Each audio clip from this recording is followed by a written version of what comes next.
Hey, Matthew Swinnerton from Event Santa Cruz. Welcome to our video podcast, episode number 2. This week we interview Shanty Shack, good friends, and a new brewery that's going to be opening soon. So sit back, relax, and please go to our show notes if you want any information about this interview.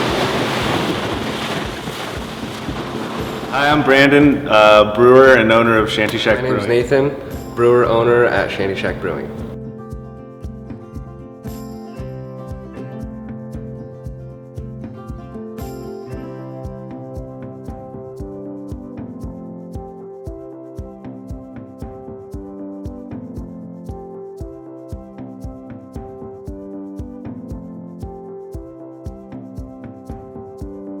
Okay, Shanty Shack, how you doing? Good. Good. So, tell me what are the beginnings? Like, what was like the time that you guys met? Because that's kind of where. Just tell me your story about how you guys started. All right. Just talk to me. I started. Well, I guess it goes way back, but if you start with Nathan and I, we met in a business class at Cabrillo. We both went back to school. We had finished our degrees and we went back to school looking to start breweries independent of one another. We were friends through the homebrew shop, but just serendipitously ran into each other at the Cabrillo class and decided to do it together. So that was the beginning for us, which was about 3 or 4 years ago. 3 years ago, I think. Yeah. Did you guys like do home brewing yourselves beforehand? Yeah, we were both extensive home brewers. We've been brewing for a long time. Mm-hmm. And this was a point when we were wanting to take it to the next level, take it more serious. We already had the homebrew bug, yeah. If you may, you know. So basically this is just like a bigger version. This is a bigger version. Yeah. We fell in love with home brewing just because of the ability to create flavors, and it's kind of like cooking, you know. We both love to cook, and but we also like to drink beer. So home brewing seemed like a natural progression, and when we discovered the wonderful world of flavors you can create with it, we both kind of just I'm speaking for both of us, but I think that's kind of what hooked us and made us want to continue and pursue it. I agree with that. It's true. Yeah, through brewing, I think, more than anything else. So when you were doing that, when you were doing was like the objective eventually that you guys wanted to do a real brewery? Like when you were like brewing together? Or okay. So when we walked into the business class, it was like, hey, you're serious about starting a brewery. Like, I'm serious about starting a brewery. Let's do this. Let's work together rather than against each other. But we really had to kind of get to know each other first, and we were also wanting to brew beer and bring our 2 small homebrew rigs together and make more beer. Brandon lived at an old church, and it had a stage and it had a big room in the church, and there was a bunch of roommates, and so that became our venue to be able to experiment, because we could brew a bunch of beer, have a party, have some friends come play music, and throw a great time, and test out all these flavors, and in the process learn about each other's brewing styles and work habits, and forge a friendship and brewing friendship. Well, I used to live at this little surf shack in Live Oak, on Chanticleer, and we called it the Shanty Shack, but spelled with a CH, CHANTI. I brewed in the backyard there, and that is sort of the name that we sort of started calling ourselves, which was just a location-based thing. But it had a great ring to it, and so I think that's why it's stuck around for so long. It's an inviting name. You feel like you want to go hang out at the Shanty Shack. Yeah. It's unassuming. Yeah, exactly. Yeah. You can't get any more fancy. You don't have to get dressed up. Shack. Yeah, exactly. Yeah. And is that what's your kind of wish of so now you're going to actually open a brewery and a tasting room? Is that what you call it, a tasting room? Yeah. Yeah. What's the feel that you want to invoke when somebody comes in here? Is there something you're kind of going for? We want it to be a community. Yeah, I think feeling comfortable, kind of lively space. We're gonna have music here. It's not gonna be all dark and dim lit like some bars can be. There's lots of windows in here, and we're gonna keep the paint light and encourage kind of the patio to take part of the space too. Nice. So yeah, it'll be a big garden, hopefully a big garden outside, water permitting, that we can have enough water to keep it. I feel like they're, coming home, that they belong here, that there's, friends and good vibes and, some good music and some nice art and good food and just kind of, it feels comfortable, but at the same time, you get to experience all these great pieces of art, whether it be culinary, in the brewing world or, in the actual physical realm of art. You've been in this space for like 9 months now? 8 months. 8 months. 8 months. So it's a kind of a long process to get this going. Do you feel that you're getting closer? Like, feel like you're almost at that point of opening? Definitely, yeah, we're getting a lot closer. We've got all of our barrels, we've got all of our all of our equipment purchased. We're on the brink of submitting and getting our building permit. We've got all of our, state permits, our federal permits about done. The local permits are in the works.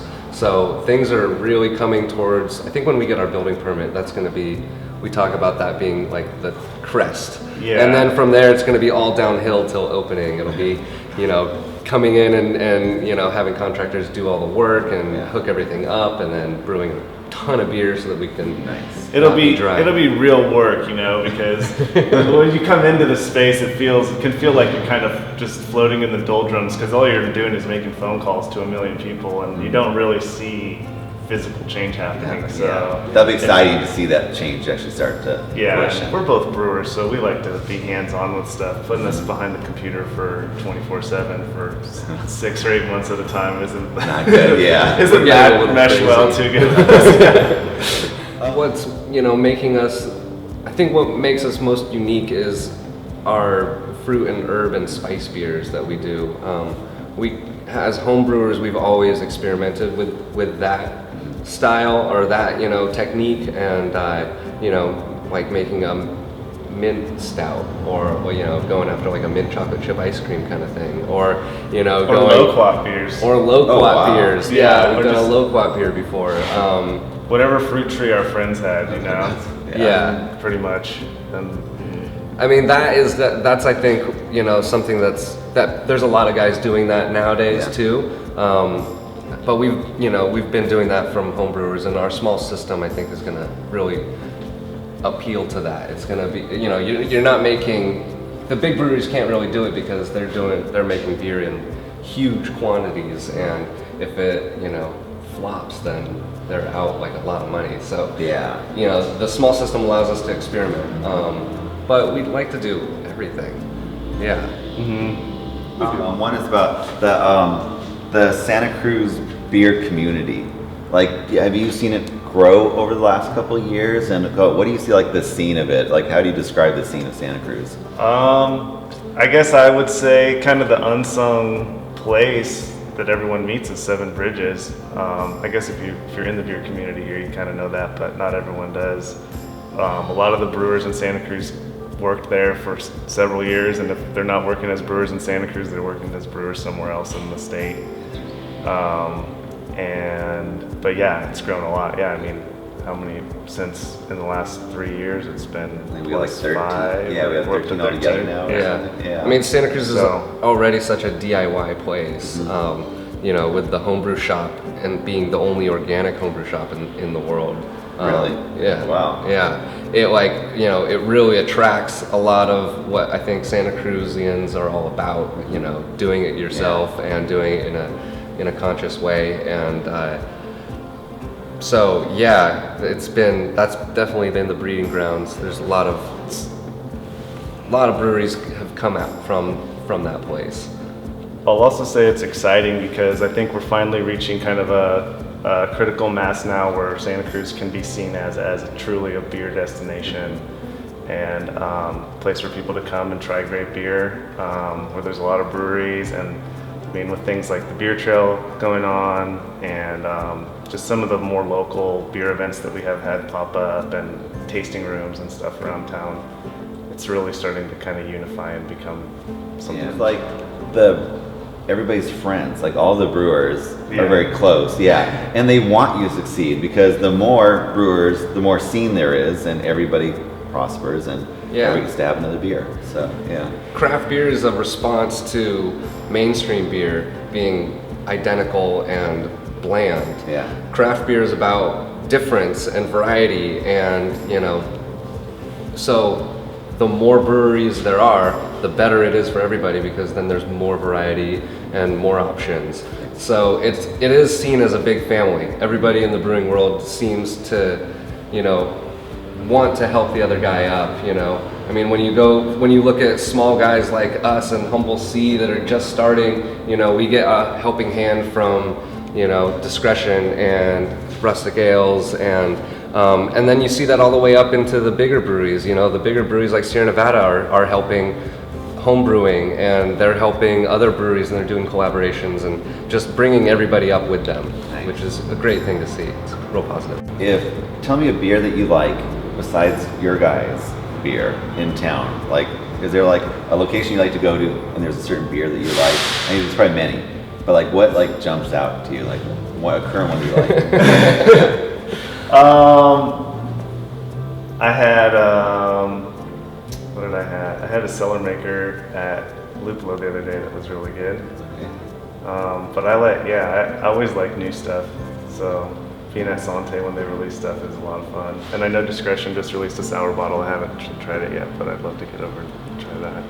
What about you? I never get to drink anybody else's beer. You have your own. It's cheaper. Yeah, something about being poor and starting a brewery. Yeah, exactly. That's true, yeah. Good answer, yeah.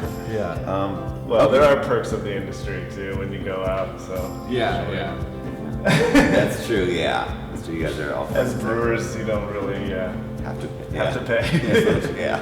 But I love dark beers. I've always, been attracted by like stouts and porters and things. So, yeah, there's good ones. Just got to keep trying them. Yeah. There's not a shortage. There's not a one beer that I'm after.